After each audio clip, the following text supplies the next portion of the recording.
Ladies and gentlemen, welcome back to the analysis of YOLENO TV. I hope you're well.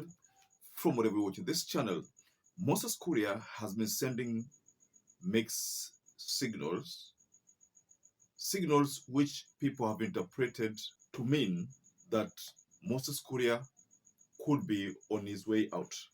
Earlier today, there was a meeting.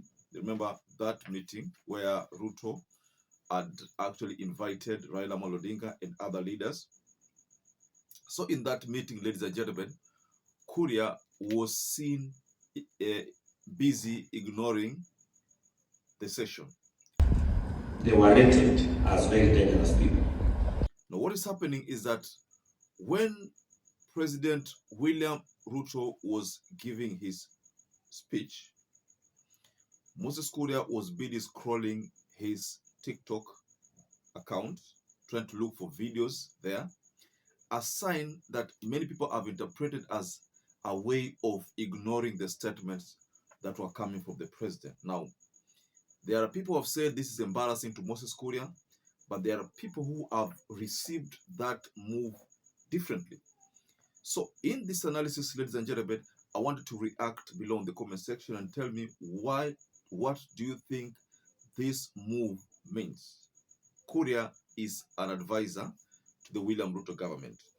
For him to be purported to have ignored the statements from William Samoei Ruto and be busy seen on TikTok, that could only mean one thing.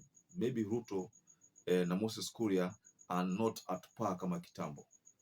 So before we explore this story further, ladies and gentlemen, kindly take this opportunity, support this channel by liking this video, subscribe to our channel if you have not subscribed before, and to our existing subscribers, thank you so much for your support.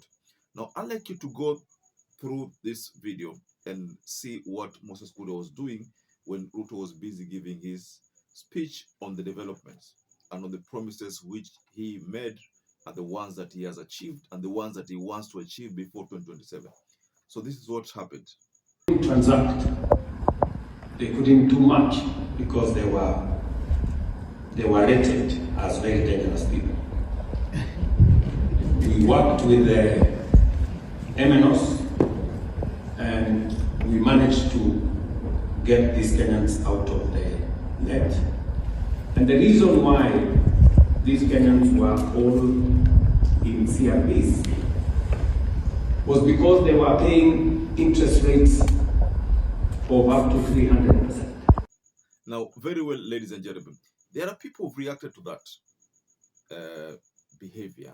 Like for instance, if you go to X, someone like by the name Just Irene said something. He said, someone by the name Just Irene said something. She said, he's just there for optics.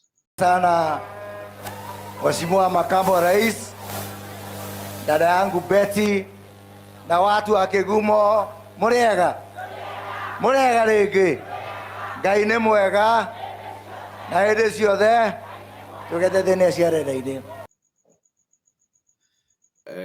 Obara Maranga says, MK kama kusikiza president. Then Shazi says, haha, amechoka kusikiza jaba. You see, all these reactions I'm going through here, none of them seems to be painting Moses Kuria, who is as energetic as he was when they took over the presidency. Edna says, please tell me why you aren't entertaining Mr. One Term lip services. A case of a VIP betraying another VIP. The person who took the video is at a higher rank in GOK as the event was exclusively for the executive. So what this means is that when Kuria was busy scrolling through his TikTok account, someone very senior captured him and shared that video.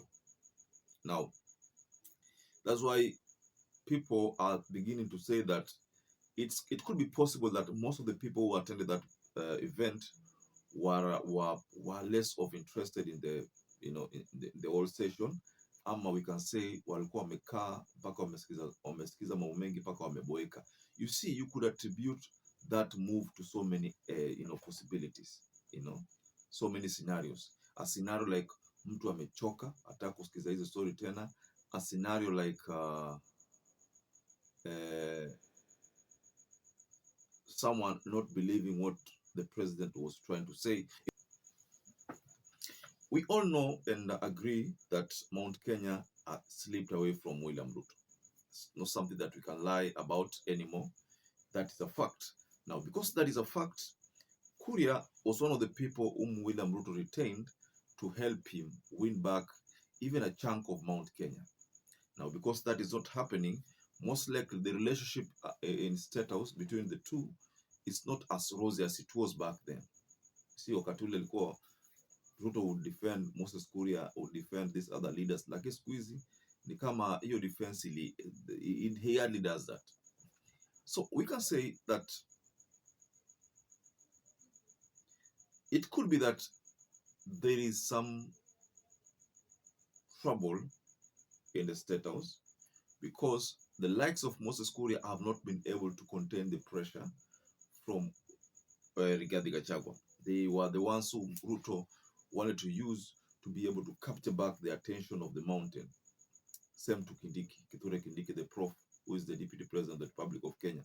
But that has not been possible. Ruto has not been able to recapture that trust of the mountain. So that explains why until now the mountain bado iko slippery, inaenda tu ikiteleza, ikiendaga huko. And Rigathi Gachagua has made sure that inazidi kuenda kwake mountain, especially even people like Uhuru Muigai Kenyatta ambao walikuwa watakana mountain iwe ni one of the spokespeople or of the kingpins. Unapata kwamba inakuwa changamoto kwa Uhuru Muigai Kenyatta pia. That's why unapata kwamba Uhuru, I understand, is planning on relinquishing ile control ile party iende kwa mwingine. So he wants to give the party to someone else to steer it. So, ladies and gentlemen, based on Moses Kuria's action, what do you think?